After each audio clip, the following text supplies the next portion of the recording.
जीवन में कभी निराश नहीं होना चाहिए, क्योंकि कमज़ोर आपका वक्त होता है। आप निराशा से बचें। कभी कभी मेहनत थोड़ी ज़्यादा करनी पड़ती है और परिणाम भी देर से मिलते हैं।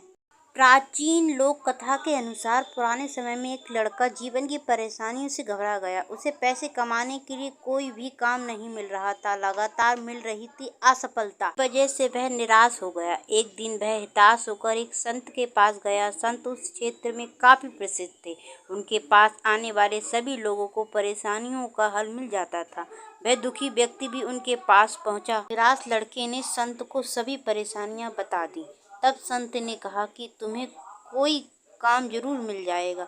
इस तरह निराश नहीं होना चाहिए। व्यक्ति ने कहा कि मैं हिम्मत हार चुका हूँ, मुझसे अब कुछ नहीं होगा। संत ने कहा कि मैं तुम्हें एक कहानी सुनाता हूँ। इस कहानी से तुम्हारी निराशा दूर हो जाएगी।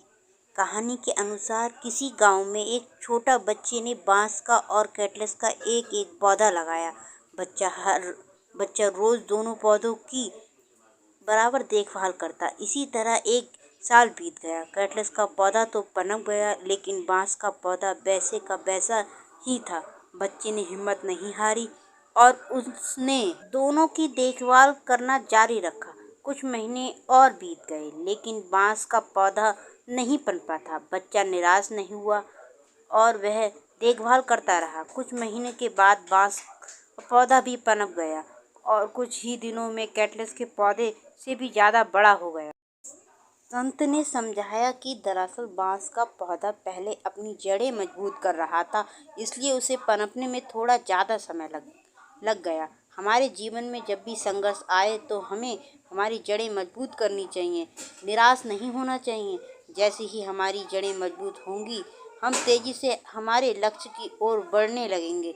जीवन में कभी कभी थोड़ी ज़्यादा मेहनत करनी होती है और परिणाम भी देर से मिलता है। जब तक धैर्य रखना चाहिए। वह युवक संत की बात समझ गया और उसने नई ऊर्जा के साथ आगे बढ़ने का संकल्प लिया। इस कथा की सीख यह है कि कुछ लोगों की जीवन में कभी कभी बहुत ज़्यादा मेहनत करनी पड़ती है, लेकिन उसका फल नहीं मिलता है। ऐसी स्थितियों में निराश नहीं होना चाहिए, क्योंकि कभी कभी मेहनत का फल थोड़ी देर से मिलता है। जब तक बिना रुके आगे बढ़ते रहना चाहिए और अपने कर्म ईमानदारी से करते रहना चाहिए।